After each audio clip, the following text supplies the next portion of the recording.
Unlock the secrets, explore the mysteries, and step into the shadows. Welcome to the Enigma Files.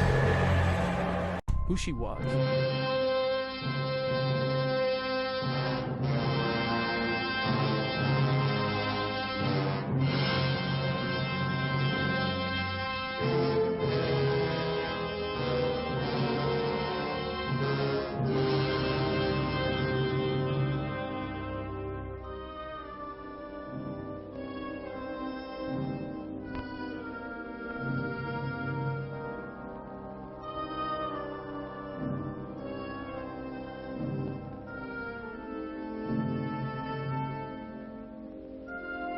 It was 1945.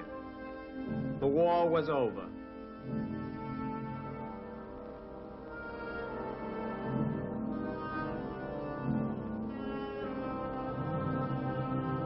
Slowly, painfully, life came back to the ruins of Europe.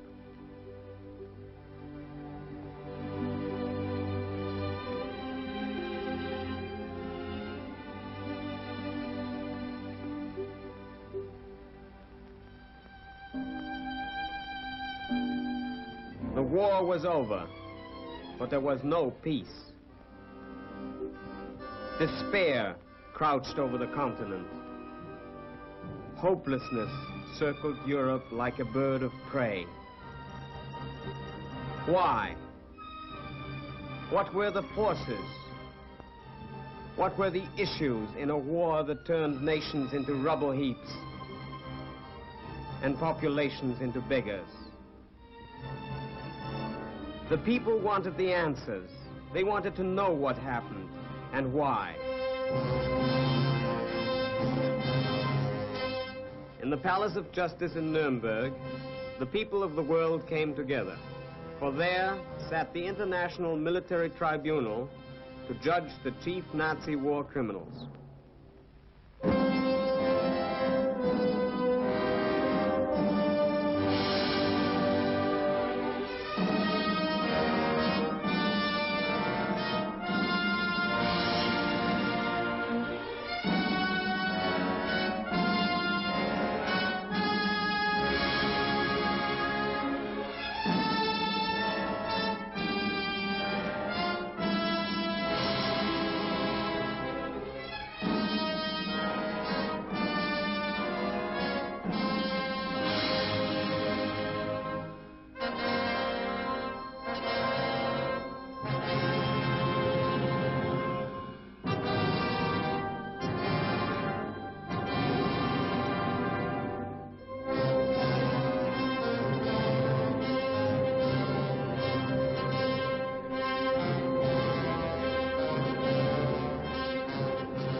Justice Robert H. Jackson, the chief American prosecutor, makes the opening statement for the prosecution. The privilege of opening the first trial in history. The privilege of opening the first trial in history for crimes against the peace of the world imposes a grave responsibility. The wrongs which we seek to condemn and punish have been so calculated, so malignant and so devastating that civilization cannot tolerate their being ignored because it cannot survive their being repeated. That four great nations, flushed with victory and stung with injury, stay the hand of vengeance and voluntarily submit their captive enemies to the judgment of the law is one of the most significant tributes that power has ever paid to reason. This inquest represents the practical effort of four of the most mighty of nations, with the support of 15 more, to utilize international law to meet the greatest menace of our times, aggressive war. The common sense of mankind demands that law shall not stop with the punishment of petty crimes by little people. It must also reach men who possess themselves of great power, and who make deliberate and concerted use of it to set in motion evils which leave no home in the world untouched. In the prisoner's dock sit 20-odd broken men, reproached by the humiliation of those they have led almost as bitterly as by the desolation of those they have attacked, their personal capacity for evil is forever past. Merely as individuals, their fate is of little consequence to the world. What makes this inquest significant is that these prisoners represent sinister influences that will lurk in the world long after their bodies have returned to dust. They are living symbols of the arrogance and cruelty of power, of racial hatreds, of terrorism and violence. They are symbols of fierce nationalisms and of militarism, of intrigue.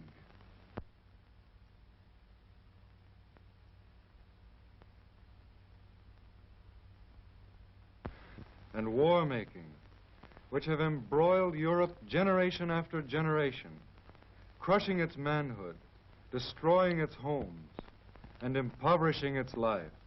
They have so identified themselves with the philosophies they conceived and with the forces they directed that any tenderness to them is a victory and an encouragement to all the evils which are attached to their names. What these men stand for, we will patiently and temperately disclose. We will give you undeniable proof of incredible events. The catalogue of crimes will omit nothing. It may be that these men of troubled conscience do not regard a trial as a favor, but they do have a fair opportunity to defend themselves, a favor which they rarely extended to their fellow countrymen.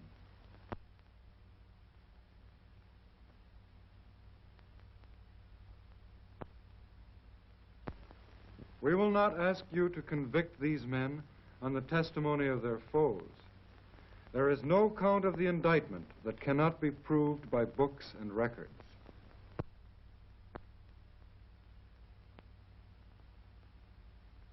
And we will show you the defendants' own films. You will see their own conduct and hear their own voices as they reenact for you from the screen some of the events in the course of the conspiracy. The acts of the defendants have bathed the world in blood.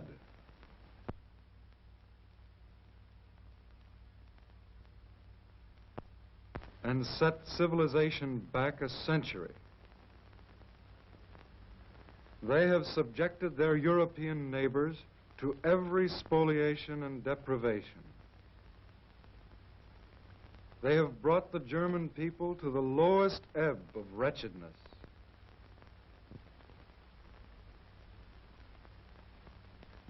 They have stirred hatreds and incited domestic violence on every continent.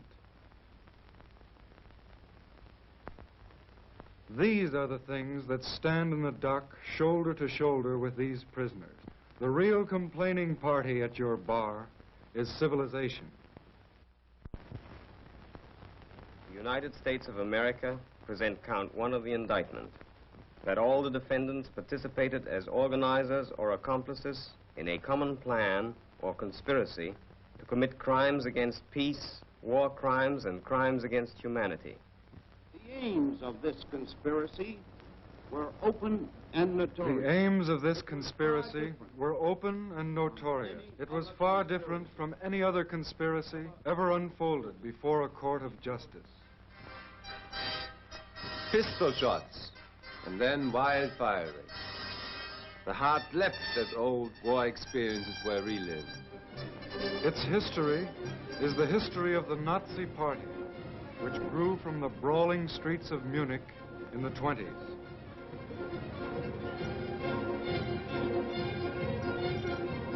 And from the beginning, Adolf Hitler and his followers were committed to the use of any means, whether or not they were legal or honorable. Their aim was the highest degree of control over the German community.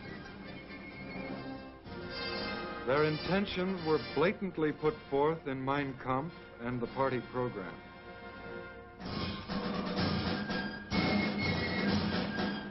And they preached their favorite doctrine up and down the land.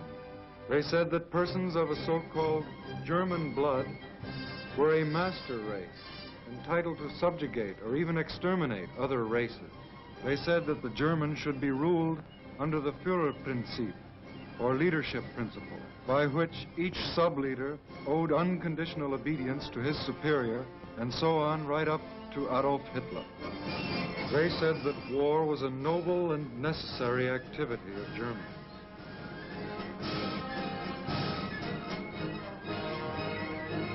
And they said that the Nazi Party alone had the right to rule Germany and the right to destroy the party's enemies.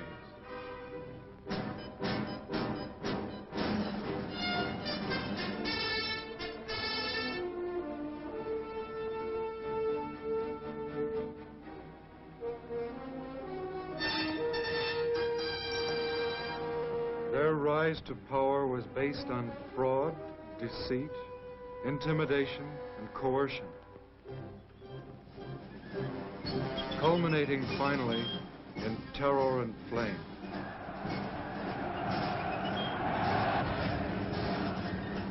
Into that flame went the democratic constitution of the Weimar Republic and the freedom of the German people. For the fires set by the Nazis extended to the very Reichstag. Hans Gesavius, a witness who formerly held a high position in the Berlin police administration, tells of his investigation of the Reichstag fire. Um es kurz zu sagen, zunächst den Tatbestand zu geben, haben wir festgestellt. To speak briefly and to state the facts. First of all, we ascertained that quite generally, Hitler had stated the wish for a large-scale propaganda campaign. Goebbels took on the job of making the necessary proposals, and it was Goebbels who first thought of setting the Reichstag on fire. A group of 10 reliable SA men was made ready, and now Goering was informed about every detail of the plan. It was expected from Goering, and he gave his assurances that he would do so, that the police would be instructed, while still suffering from shock, to take up a false trail. Using the Reichstag fire as a pretext for seizing power, the Nazi conspirators lost no time in tearing Germany away from a policy of peace.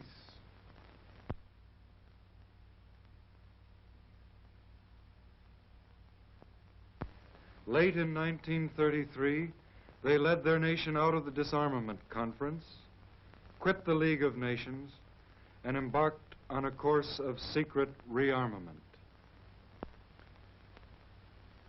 By 1934, the new armaments program designed by defendants Goering, Schacht, and Funk was going full blast.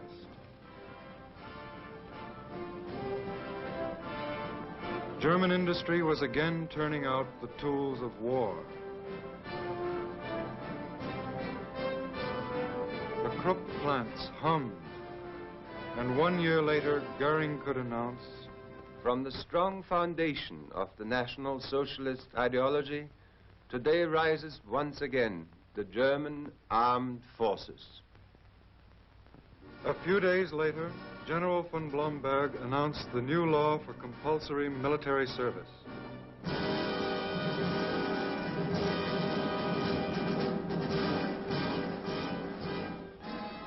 The law was signed by defendants Goering, Hess, Frank, Frick, Schacht, and von Neurath.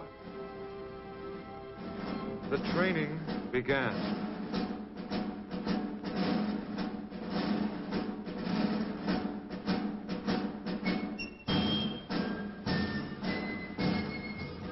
Finally, in spring of 1936, the Nazis sent their new troops marching into the Rhineland.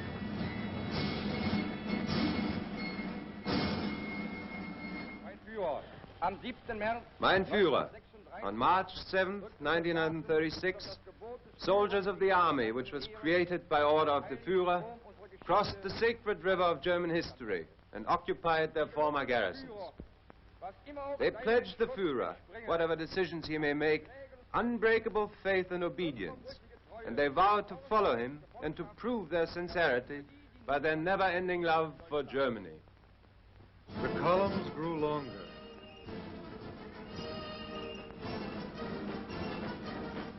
The sound of boots grew louder on the streets of Nuremberg. But Hitler said, The German people is not a people which welcomes a war today, tomorrow, or the day after tomorrow. That is not in the character of the German. He is by nature not only peaceful and peace-loving, but above all conciliatory. He wants to work. In our country are millions of peasants. They want to till their fields, they want to bring in their harvest. There are millions of workers. They want to perform their work.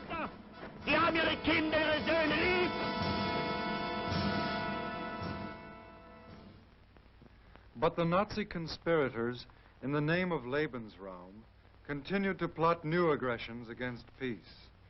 In November 1937, Hitler called a special meeting with defendants Goering, von Neurath, and Raeder, and generals von Blomberg and von Fritsch. The meeting was secret, but Lieutenant Colonel Hossbach, Hitler's personal adjutant, faithfully recorded Hitler's words. The German question can be solved only by way of force. For the improvement of our military political position, it must be our first aim, in every case of entanglement by war, to conquer Czechoslovakia and Austria simultaneously. The annexation of the two states to Germany, militarily and politically, would constitute a considerable relief. This meeting set the stage for Nazi expansion, and Act I came only 3 months later at Berchtesgaden, where Defendant von Papen finally engineered a meeting between Schuschnigg, the Austrian Chancellor, and Hitler and Defendants Keitel and von Ribbentrop. Guido Schmidt, who was Austrian Foreign Minister at the time, also attended the meeting, and now he takes the witness stand. Did Hitler demand that Seyss-Inquart be made Minister of Security? That was one of the demands on their program. Were there also demands made with regard to currency exchange and customs? There were demands of an economic nature of every kind. Hitler told you that you had until February 15th to accept his terms, didn't he? And he told you that if you didn't do so, he would use force? The ultimatum, as Hitler stated it, was that he intended, as early as February, to march into Austria, and that, for the last time, he was prepared to postpone it. Faced by these threats, the Austrians carried out all Hitler's demands. But the Nazi conspirators weren't satisfied. A month later, when Schuschnigg announced a plebiscite on Austrian independence, Hitler and Defendant Goering demanded the plebiscite be canceled. Another ultimatum demanded Schuschnigg resign within 3 hours. Fearing invasion, Schuschnigg resigned, and finally Defendant Seyss-Inquart was appointed the new Chancellor of Austria. That same day, Goering in Berlin called Kepler of the German embassy in Vienna. The conversation was transcribed. Kepler spoke first. Well, we represent the government now. Yes, that's it. You are the government. Listen carefully. The following telegram should be sent here from Seyss-Inquart. Take the notes. The provisional Austrian government sends to the German government the urgent request to support it in its task to help prevent bloodshed. For this purpose, it asks the German government to send German troops as soon as possible. Well, SA and SS are marching through the streets. Everything has collapsed with the professional groups. Seyss-Inquart is the only one who still has power in Austria. Yes. Then our troops will cross the border today.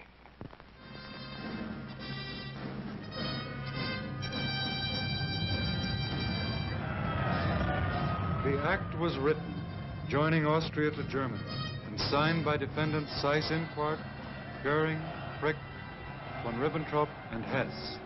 Hitler, of course, had said, Germany neither intends nor wishes to interfere in the internal affairs of Austria, to annex Austria or to conclude an Anschluss. 21st of May, 1935, Adolf Hitler.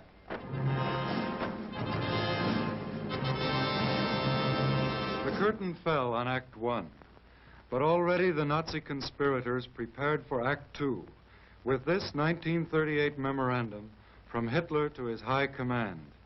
It is my unalterable decision to smash Czechoslovakia by military action in the near future. It is the job of the political leaders to bring about the politically and militarily suitable moment.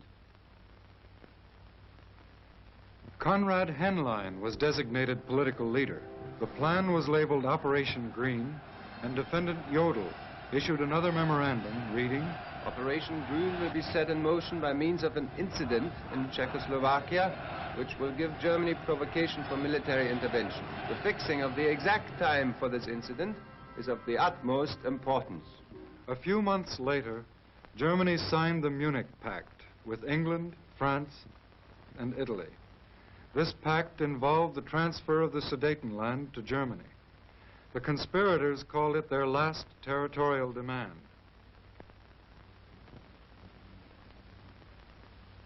But before the ink was dry, they were making other plans. For Hitler's goal was the complete absorption of Czechoslovakia. And now the Czech president, Hacha, was called to a meeting with Hitler and defendants Goering, von Ribbentrop, and Keitel. They gave him the ultimatum. Bohemia and Moravia would be incorporated into Germany immediately, or Czechoslovakia would be invaded and Prague destroyed from the air. Hacha was helpless. Defendants von Ribbentrop and Frick signed the decree making Bohemia and Moravia a German protectorate. Speaking some months before about the Sudetenland, however, Hitler had said, I have promised, and repeat it here, that there will be no more territorial problems for Germany and Europe. I will be no longer interested in the Czech state, and I will guarantee it. 26 September 1938, Adolf Hitler.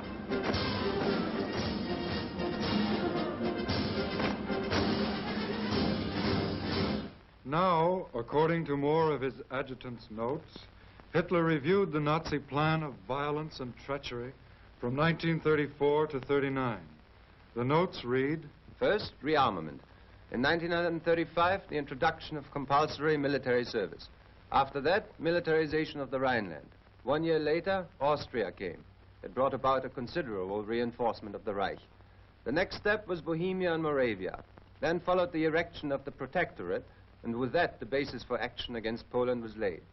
Basically, I did not organize the armed forces in order not to strike. The decision to strike was always in me.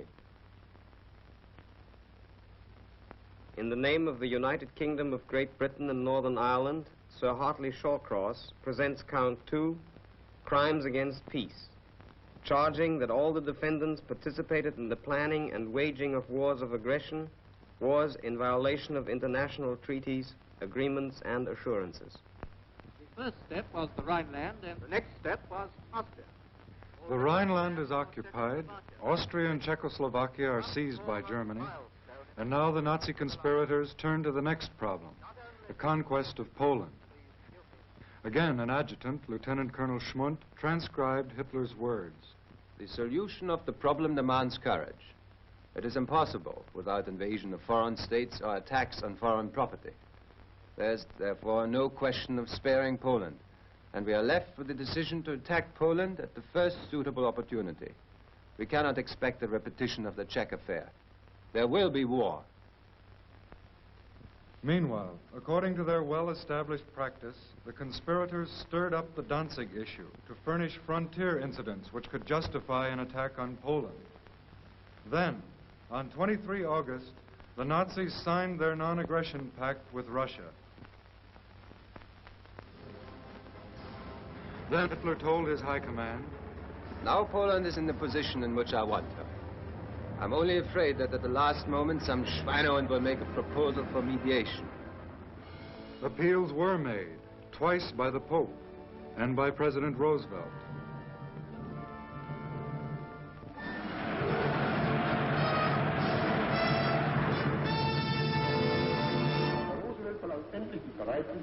Finally, Mr. Roosevelt asks that assurance be given him that the German armed forces will not attack and, above all, not invade the territory or possessions of the following independent nations. He then names as those coming into question Finnland, Lettland, Litauen, Estland, Norwegen, Schweden, Dänemark, Niederlande, Belgien, Großbritannien, Irland, Frankreich, Portugal, Spanien, die Schweiz, Liechtenstein, Luxemburg, Polen. Meine Antwort.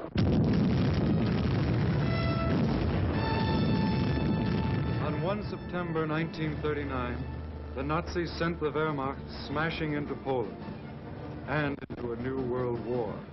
For France and England, faithful to their mutual assistance pact with Poland, immediately declared war on Germany.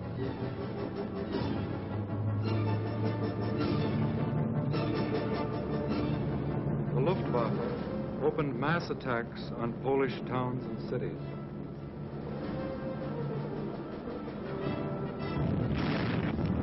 And Hitler, according to Schmundt's notes, said, "Destruction of Poland in the foreground. I shall give a propaganda course for starting the war. Never mind whether it be plausible or not. Have no pity. Take a brutal attitude." But, as usual, before the attack on Poland, Hitler told the world, "During the troubled months of the past year, the friendship between Poland and Germany has been one of the reassuring factors in the political life of Europe." 30th of January 1939, Adolf Hitler. The path of destruction started in Poland, but soon it led north and south across all Europe. And each new aggression was based on Hitler's principle that in war, victory, not right, is what matters. Non-aggression treaty. It is firmly resolved to maintain peace between Denmark and Germany in all circumstances. 31st of May, 1939, Ribbentrop. But on 9 April 1940, German troops invaded Denmark.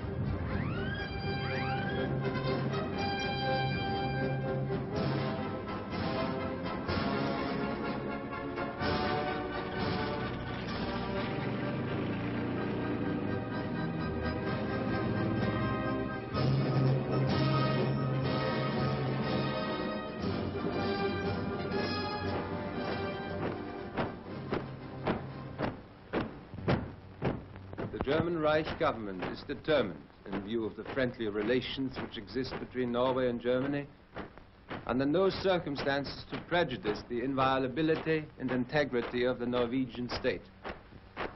2nd of September 1939, Deutsches Reich. But on 9 April 1940, German troops invaded Norway.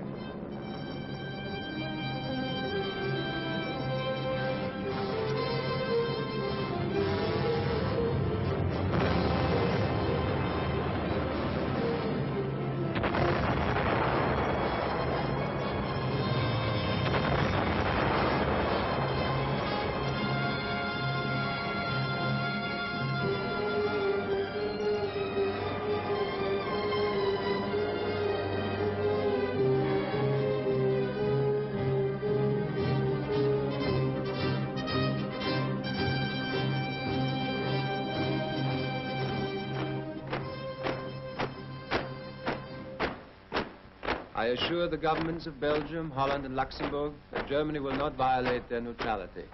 6th of October, 1939, Adolf Hitler. But on May 10th, 1940, German troops invaded Belgium, Holland, and Luxembourg.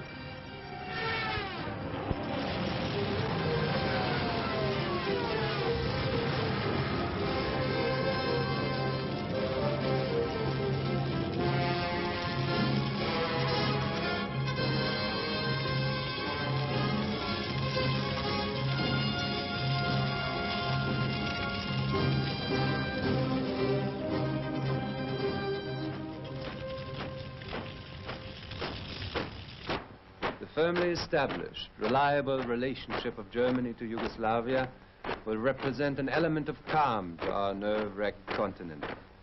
This peace is the goal of all who are disposed to perform really constructive work. 1st of June, 1939, Adolf Hitler. But on 6 April 1941, German troops invaded Yugoslavia.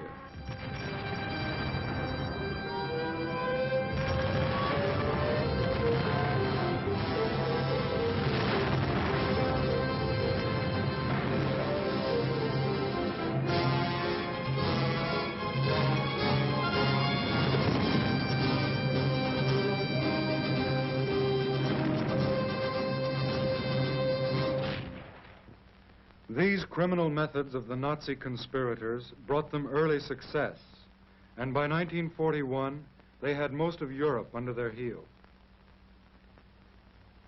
Now an evil ambition for power and more power drove them on. But two of the world's mightiest nations, the United States and Soviet Russia, remained to block the Nazi drive for world supremacy. They had to be dealt with firmly, immediately. And now Germany asked for cooperation from her full partner in aggression to the east and from her junior partner to the south. In Berlin, they drew up the Axis Pact, the blueprint of the new order, and parceled out the continents of the world for Axis domination.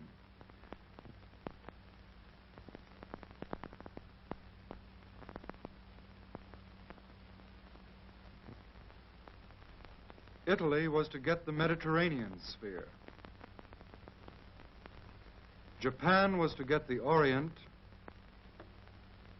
and to Germany would go the rest of the world.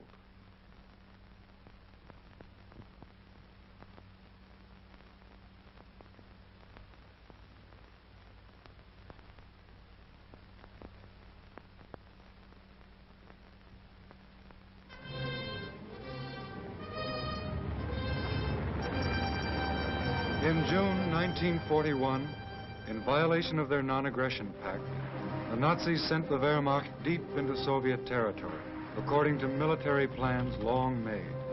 As usual, there was no declaration of war. Hitler had said, "Today Germany, tomorrow the world," and this was tomorrow.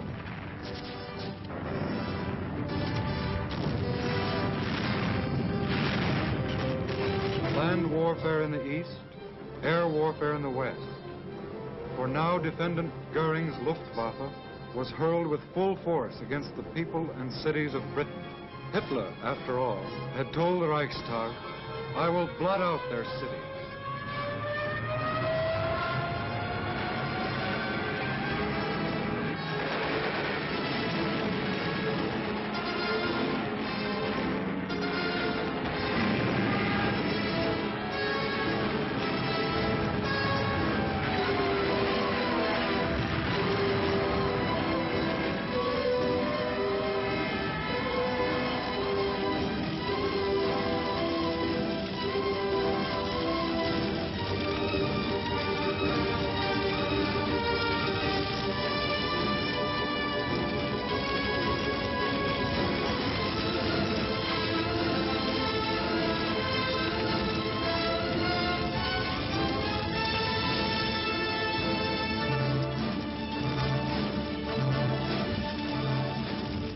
Then, on 7 December 1941, the Japanese, keeping their end of an infamous bargain, struck at the United States, also without declaration of war. Japanese bombs rained on Pearl Harbor, spreading war finally to the Pacific.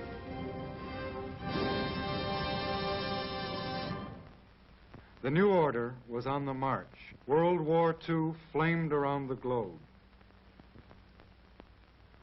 In the name of the Union of Soviet Socialist Republics, General Rudenko presents counts 3 and 4, charging that all the defendants committed war crimes in Germany and in all those countries occupied by Germany.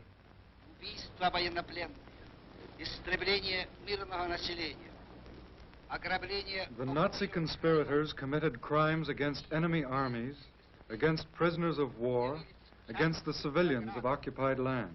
They believed in the barbaric doctrine of total war and considered themselves freed from the restraints of international law or the established customs of war. Their ruthless policies were ordered in directives like this one from General Reinecke of the Wehrmacht High Command. The Bolshevist soldier has lost all claim to treatment as an honorable opponent. Active or passive resistance must be broken immediately by force of arms. Prisoners of war attempting to escape are to be fired on without previous challenge. No warning shot must be fired. More proof of this savage Nazi policy comes from the affidavit of Kurt Lindau, former Gestapo officer. There existed in the prisoner of war camps on the Eastern Front small screening teams headed by lower-ranking members of the Gestapo. It was the duty of these teams to segregate the prisoners of war who were candidates for execution according to the orders that had been given and to report them to the office of the Gestapo. And a letter from Defendant Rosenberg to Defendant Keitel in 1942 stated clearly, a large part of the Soviet prisoners of war has starved or died because of the hazards of the weather. In many cases, prisoners of war could no longer keep up on the march because of hunger and exhaustion. In numerous camps, no shelter for the prisoners was provided at all. Even tools were not made available to dig holes or caves.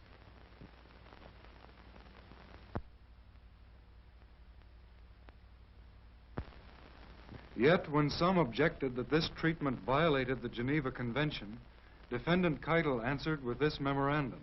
We are concerned with the destruction of an ideology. Therefore, I approve and back the measures. This is proved by the testimony of General Lahusen, who worked under Admiral Canaris in the Abwehr. General Lahusen attended conferences where crimes against whole populations were plotted in advance by the Nazi conspirators. Will you please explain exactly what took place at this conference in the Führer's train? First of all, Canaris had a short talk with von Ribbentrop, particularly as regards the Polish region.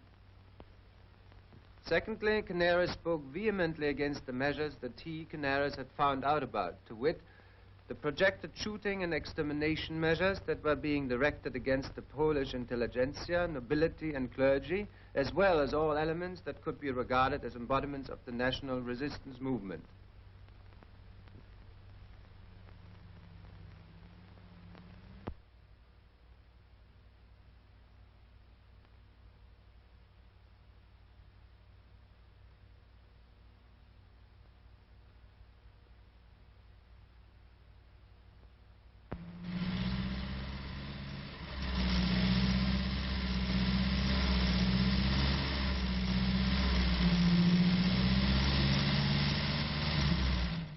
Canaris said at the time, more or less verbatim, that the world will at some time make the armed forces under whose eyes these events have occurred also responsible for these events.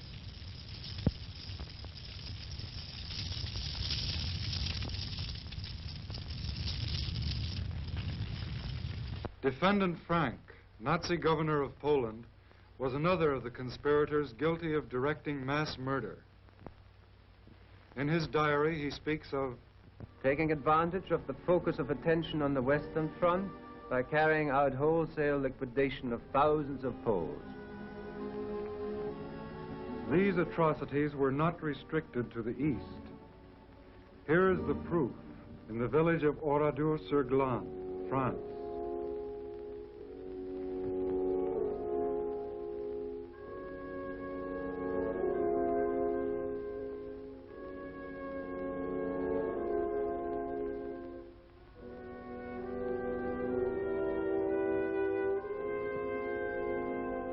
Here is the proof in the town of Band, Belgium.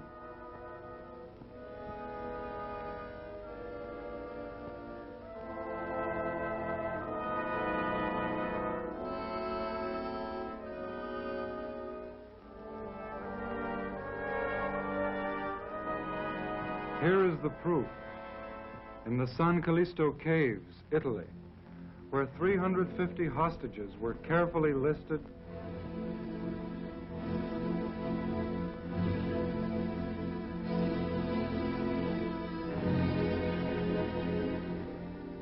and systematically murdered.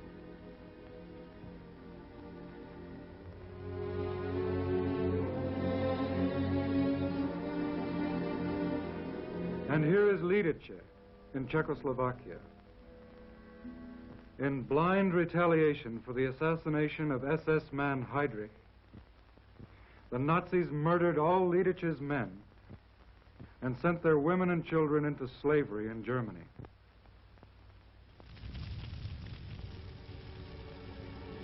But this was not enough. Boys of the Arbeitsdienst were moved into the ruins of Lidice and ordered to level the village to the ground.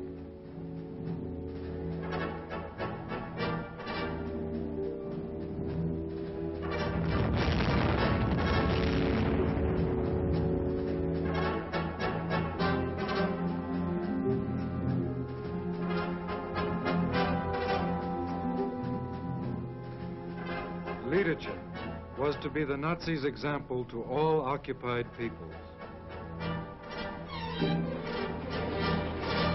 But more terrible still were the concentration camps, which from the beginning had been the conspirators' chief weapon against opposition of every kind.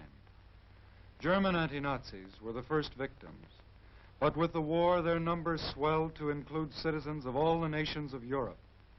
Their fate is described by witness Rudolf Höss. I commanded Auschwitz until the 1st of December 1943 and estimate that at least 2.5 million victims were executed and exterminated there by gassing and burning.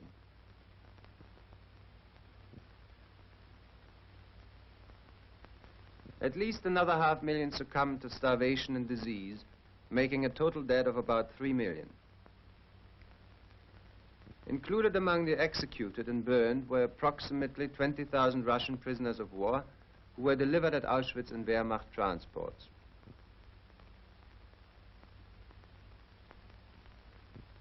The remainder of the total number included about 100,000 German Jews and great numbers of citizens from Holland, France, Belgium, Poland, Hungary, Czechoslovakia, Greece, and other countries.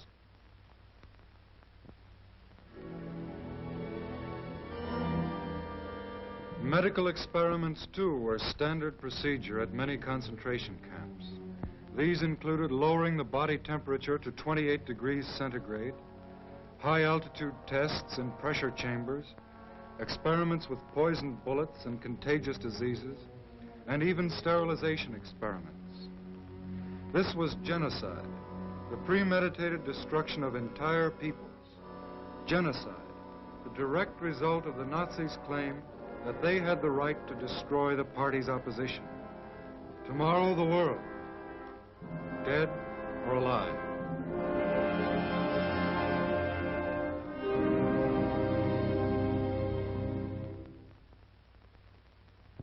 In the name of the French Republic, Monsieur de Menton closes counts 3 and 4, the final charges of the indictment. All the defendants committed crimes against humanity, including the murder and persecution of all people opposed to the Nazi Party, and the enslavement, exploitation, and deportation of civilian populations. The slave labor policy was the responsibility of defendant Sauckel, who admitted in 1944, out of the 5 million workers who arrived in Germany, not even 200,000 came voluntarily. Forced labor often meant brutal and degrading treatment, for Sauckel himself suggested. All the men must be fed, sheltered, and treated in such a way as to exploit them to the highest possible extent at the lowest possible expenditure. And defendant Bormann added, the Slavs are to work for us. Insofar as we do not need them, they may die. Slavery was only one aspect of Nazi exploitation. Defendant Goering, in a talk with German occupation authorities in 1942, discussed another, plunder. God knows you are not sent out to work for the welfare of the people in your charge, but to get the utmost out of them so that the German people can live. This everlasting concern about foreign people must cease now, once and forever. I have here before me reports on what you are expected to deliver. It makes no difference to me in this case if you say that your people will starve.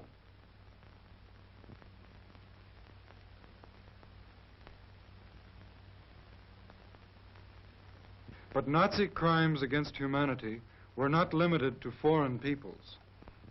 Defendant Frick, as Minister of Interior, directed a program aimed at aged, insane, or incurable Germans, the so-called useless eaters. Thousands were committed to special institutions. Few ever returned. Evidence proves they were murdered because they were useless to the plans of the Nazi conspirators. But perhaps the greatest crime against humanity the Nazis committed against the Jews. A campaign of hate and murder that goes to the heart of the Nazi movement.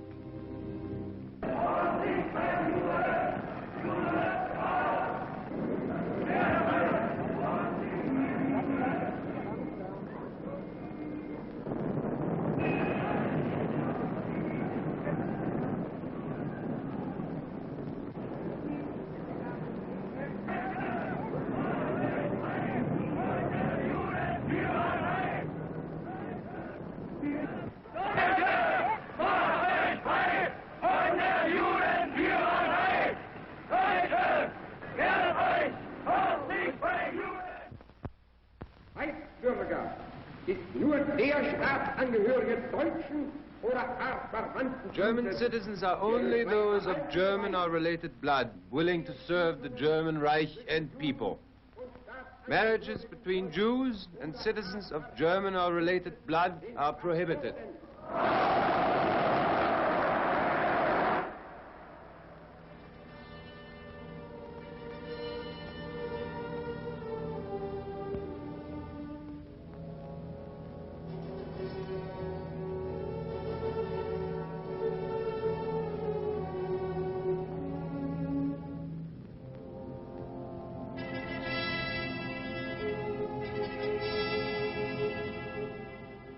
SS Brigadier General Stroop, in charge of the Warsaw Ghetto in 1943, had learned his Nazi lessons well.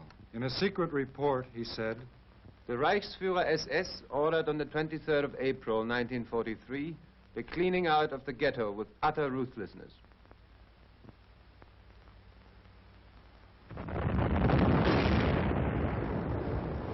I therefore decided to destroy and burn down the entire ghetto. Jews frequently left their hideouts, but occasionally remained in the burning buildings and jumped out of the windows only when the heat became unbearable.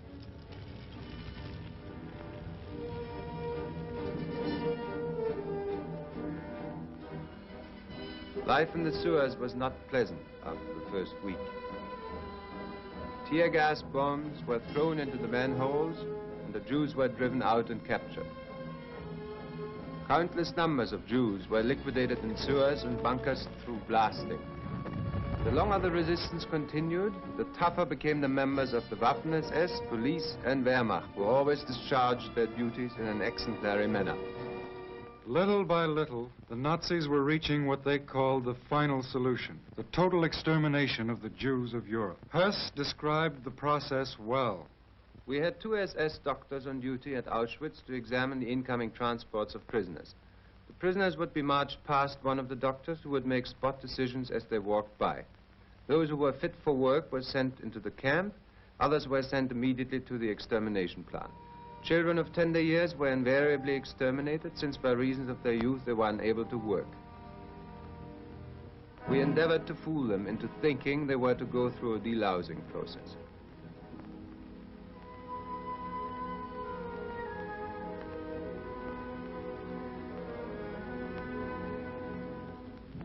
It took from 3 to 15 minutes to kill the people in the death chamber, depending upon climatic conditions. We knew when the people were dead because their screaming stopped. We usually waited about 1/2 hour before we opened the doors and removed the bodies.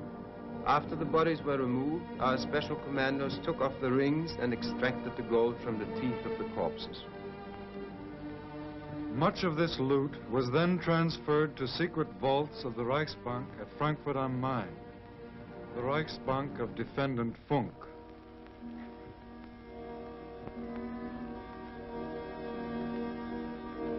Labor Chief Robert Lai knew that 6 million Jews died in the Nazis' final solution.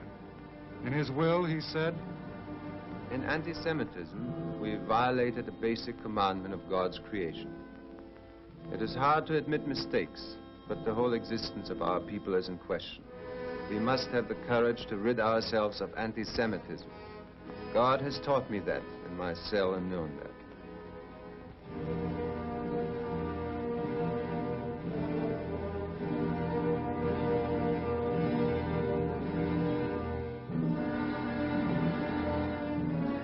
And defendant Frank himself said before this court, Wir haben den Kampf gegen das Judentum jahrelang geführt. We have fought against Jewry, and we have allowed ourselves to make utterances which are terrible. 1,000 years will pass, and this guilt of Germany will still not be erased. the prosecution rests.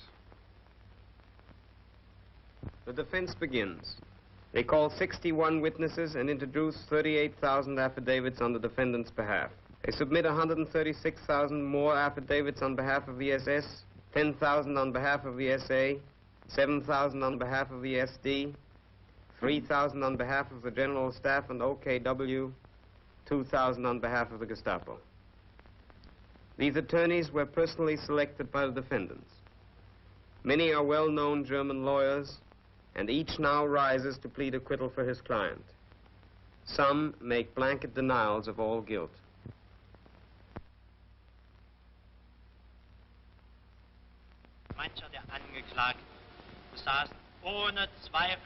Some of the defendants had, without doubt, a great influence in those spheres which did not interest Hitler. They had no part whatsoever in the great decisions concerning war and peace, armistice and peace offers, etc. Other attorneys lead their clients through a carefully prepared defense. Here, Streicher is examined. Fahren nun fort. Die Anklagebehörde stellt weiter I now dahin ab, continue. es hätten die Himmler It has also been stated by the prosecution that Himmler and Kaltenbrunner would have had no one to carry out their orders to kill if you hadn't made that propaganda and if you hadn't conducted the education of the German people in that sense. Ich glaube nicht, dass die vom Führer den Befehl erhalten haben. I don't believe that those who had been given the order by the Führer to carry out the killings or to pass an order to kill, that those people would have been made to do this by my periodical. Hitler's book, Mein Kampf, existed, and the contents of that book were the authority, the cause. Next comes Kaltenbrunner. Zum Vorwurf gemacht, Sie hätten das Konzentrationslager Mauthausen gegründet. You are accused of establishing Mauthausen, of inspecting and visiting this camp regularly. The witness Hellriegel testified having seen you in this camp, and further testified having seen you at the inspection of gas chambers, and while these gas chambers were in operation.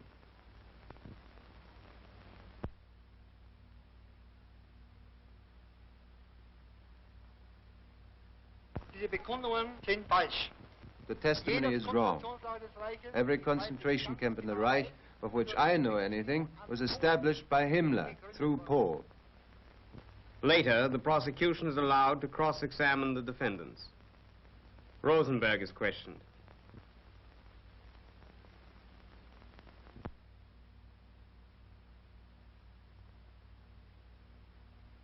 Did your ministry force people to leave their homes, to go to Germany, to work for the German state? It is true that force was used, and it is not denied that some terrible encroachments occurred. Now, Raeder takes the stand. On the 23rd of May, in the Reichschancellery, Hitler said that he would give you an indoctrination on the political situation. And he said, "We are left with a decision to attack Poland at the first opportunity." Did you still think that he had no aggressive intentions? Ich habe noch viel länger geglaubt. Genau wie Herr Generaloberst Jodl I believed that for a long time. Just as General Jodl said, after Hitler had solved the Czech problem purely politically, it was to be hoped he would also be able to solve the Polish question without bloodshed. I believed that until the last moment, until the 22nd of August. Keitel is cross-examined. Yesterday, your counsel showed you this order, dated 16 September 1941. It said that it is necessary to take immediate, cruel measures, and that human life in the East is absolutely worthless. You remember the basic idea of the order, that human life costs absolutely nothing? Please answer the question.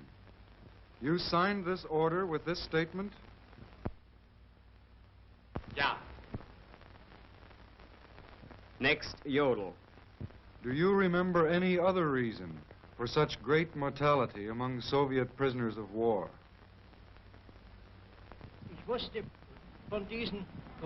I didn't know the reasons for this mass murder, but they seem to be completely wrong. That I do know. Now, von Ribbentrop.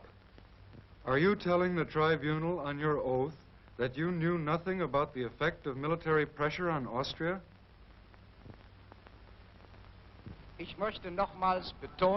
I wish to stress again that I knew nothing about military measures, and that if I had known something, I wouldn't see any reason not to say so. But it is a fact that during the days before and after the Hitler-Schuschnigg meeting, I was so busy taking over the Foreign Office that I could give only slight attention to the Austrian problem.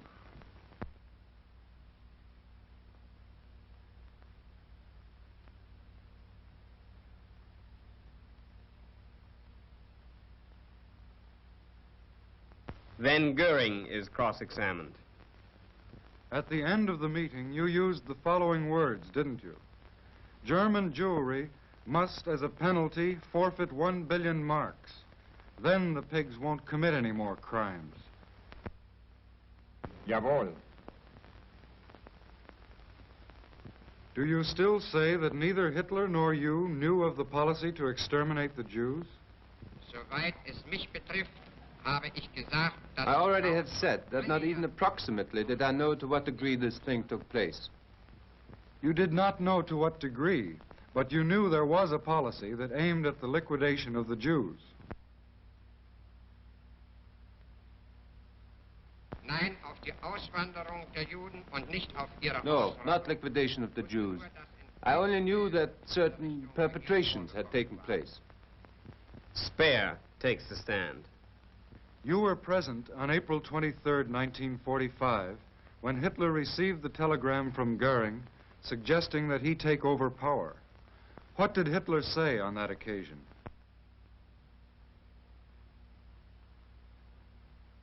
Hitler war außerordentlich erregt über den Inhalt dieses Telegrammes. Hitler was most excited about the contents of the telegram, and he expressed himself in a very clear manner about Goering. He said that he knew for some time that Goering had failed, that he was corrupt, that he was a drug addict. It was typical of Hitler's attitude toward the entire problem, however, that he followed this statement up by saying, but he can, nevertheless, negotiate the capitulation. He stated in an offhand manner, it doesn't really matter who does it. His disregard for the German nation was expressed in the way he said this. After months of examination and cross-examination, several defendants make final statements to the tribunal. Frank is first. I myself, speaking from the very depth of my sentiments and from the experience of 5 months of this trial, want to say this. Now that I've gained the last insight into all that which has been committed in the way of dreadful atrocities, I feel a terrible guilt within me. Funk declares.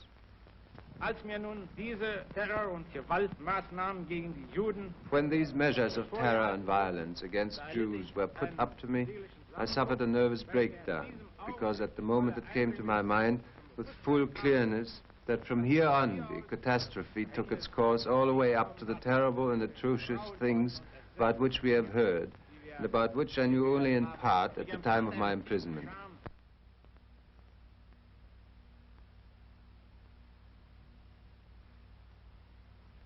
I felt ashamed and guilty at that moment, and I feel the same way today, but it's too late. Now Schirach speaks. Meine Schuld, dass ich It is my guilt that I educated German youth for a man who committed murders millionfold. Schacht is next. Denn hat alles, was vorher dem deutschen Volke und damit auch mir versprochen hatte. Everything he promised to the German people and thereby to himself, he did not afterwards keep. He promised equal rights for all citizens, and without regard to their capabilities, his adherents got privileges before all other citizens.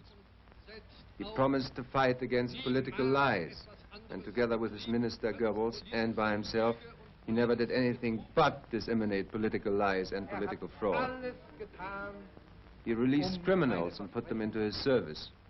He did everything in a way of not keeping his promises. He deceived the world, Germany, and me. Spare once more. The tremendous danger contained in this totalitarian system only became really clear the moment we were approaching the end. Everything that has happened during this trial, everything you have seen in the way of orders which were carried out without any hesitation, did after all turn out to be mistaken. That is why this trial must contribute to the prevention of such distorted wars in the future and to the establishment of principles for human cooperation.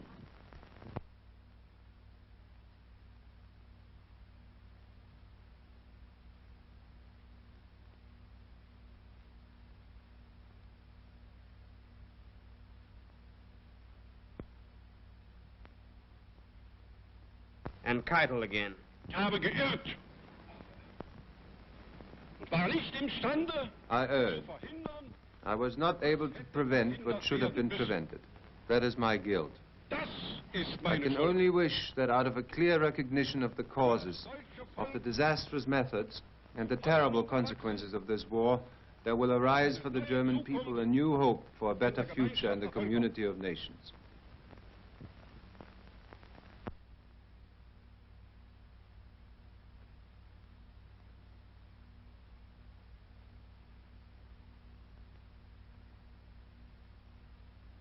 Now Frank. Wir rufen das deutsche Volk, dessen Machtträger wir mit waren. We call on the German people, whose representatives we were, to abandon this way, which was doomed to failure in the will and justice of God, and which is doomed for everyone who may try to follow it, anywhere in the world.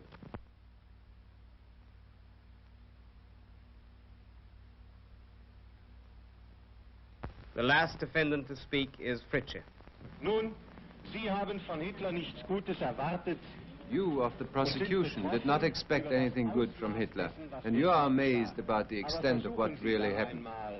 But then try to understand the indignation of those who did expect something good from Hitler and were betrayed. I am one of these betrayed.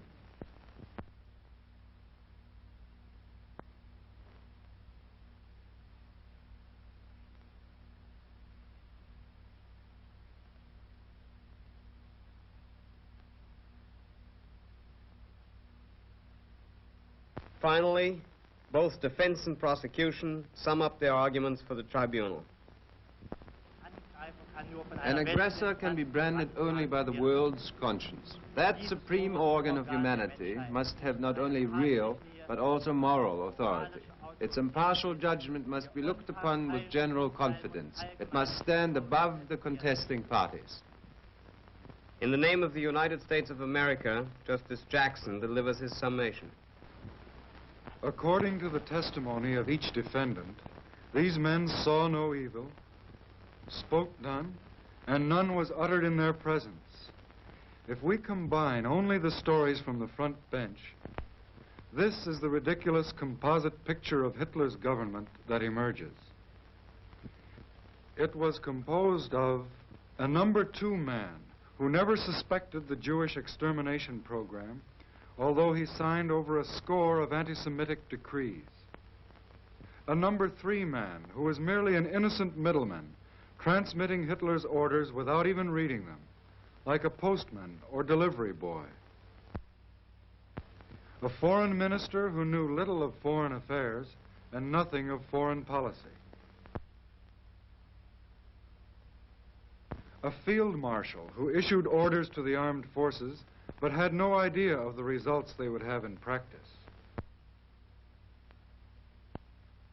A security chief who was of the impression that the policing functions of his Gestapo and SD were somewhat on the lines of directing traffic. A party philosopher who had no idea of the violence which his philosophy was inciting in the 20th century. A governor general of Poland who reigned but did not rule. A Gauleiter of Franconia whose occupation was to pour forth filthy writings about the Jews, but who had no idea that anybody would read them.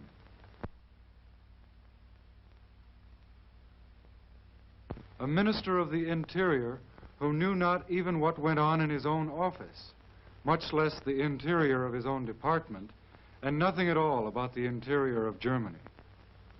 A Reichsbank president who was totally ignorant of what went in and out of the vaults of his bank. To say of these men that they are not guilty, it would be as true to say there has been no war, there are no slain, there has been no crime. In the name of the United Kingdom of Great Britain and Northern Ireland, Sir Hartley Shawcross delivers his summation. This trial must form a milestone in the history of civilization, not only marking that right shall in the end triumph over evil, but also that ordinary people of the world, and I make no distinction here between friend and foe, are now determined that the individual must transcend the state. The state and law are made for man, that through them he may achieve a fuller life, a higher purpose, and a greater dignity. In the name of the Union of Soviet Socialist Republics, General Rudenko delivers his summation. And when we ask, have the charges against the defendants been proved before the court? Have the defendants been convicted of their guilt? There is only one answer. Their crimes have been proved. Neither the statements of the defendants nor the arguments of the defense were able to refute our grave accusations. It has been impossible to cast doubt on events which actually took place. The truth cannot be challenged. That is the real meaning of this trial. That is the lasting result of our long and strenuous effort. In the name of the French Republic, Monsieur Duribe delivers his summation. When this international trial is closed and the principal war criminals sentenced, we shall go back to our own countries. The fate of these men now lies entirely with your conscience. This is beyond our competence. Our task is finished. Now it is for you, in the silence of your deliberations, to listen to innocent blood crying for justice.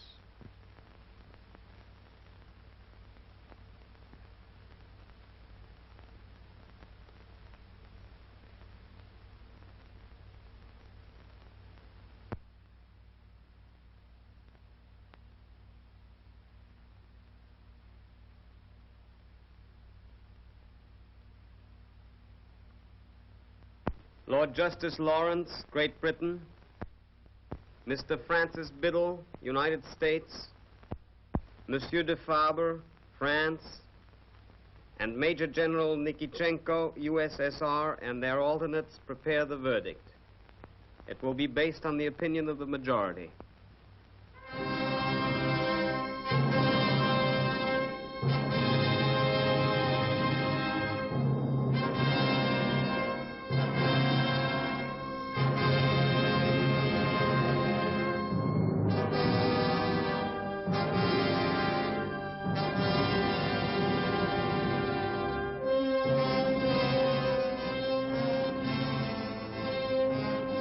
October 1st, 1946, the verdict is delivered by Lord Justice Lawrence, President of the Tribunal.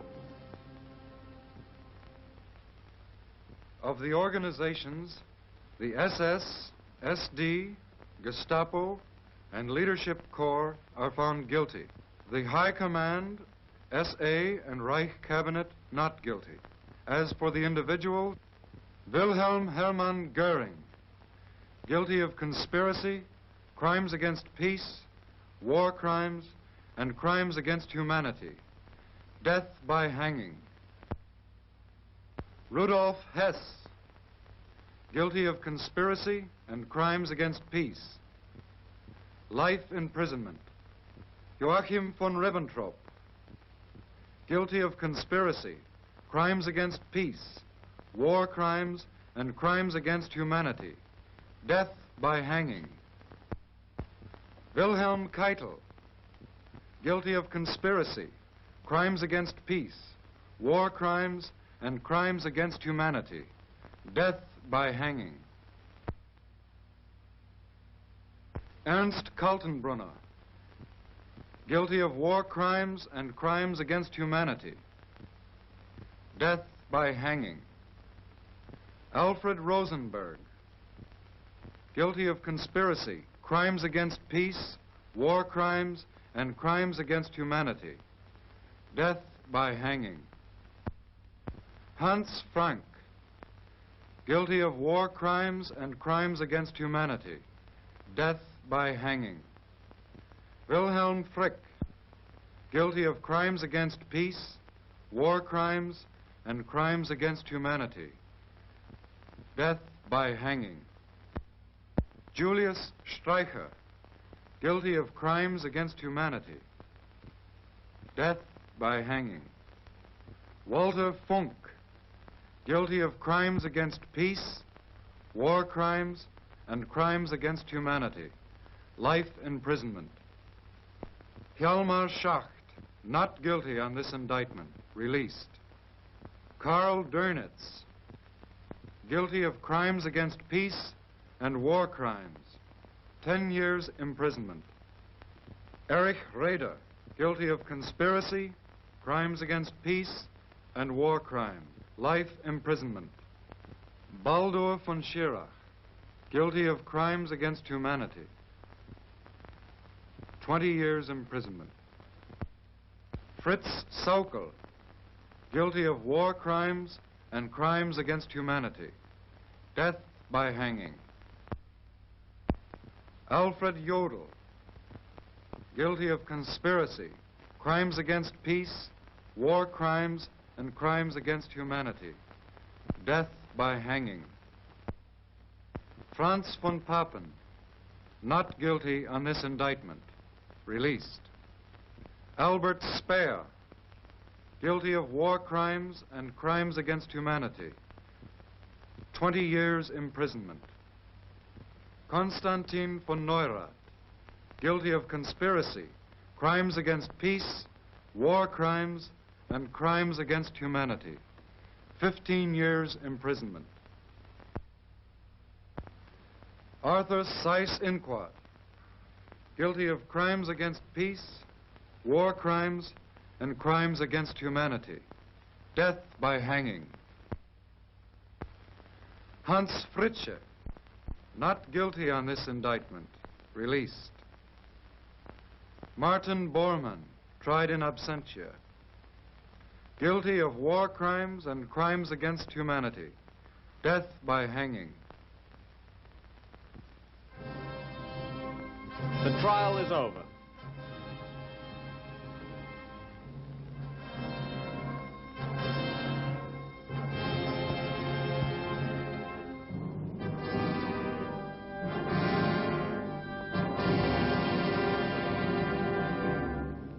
Seven begin their prison sentences. Goering chooses to die by his own hand. The other 10 wait for the gallows.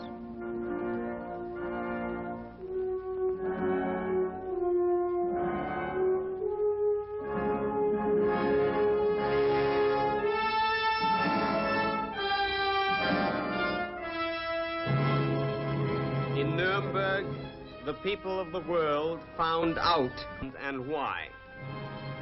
But Nuremberg is more than an answer to a question. As Justice Jackson said, this trial is part of the great effort to make the peace more secure. It constitutes juridical action of a kind to ensure that those who start a war will pay for it personally.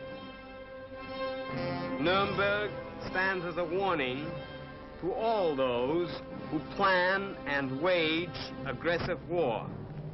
Undeterred.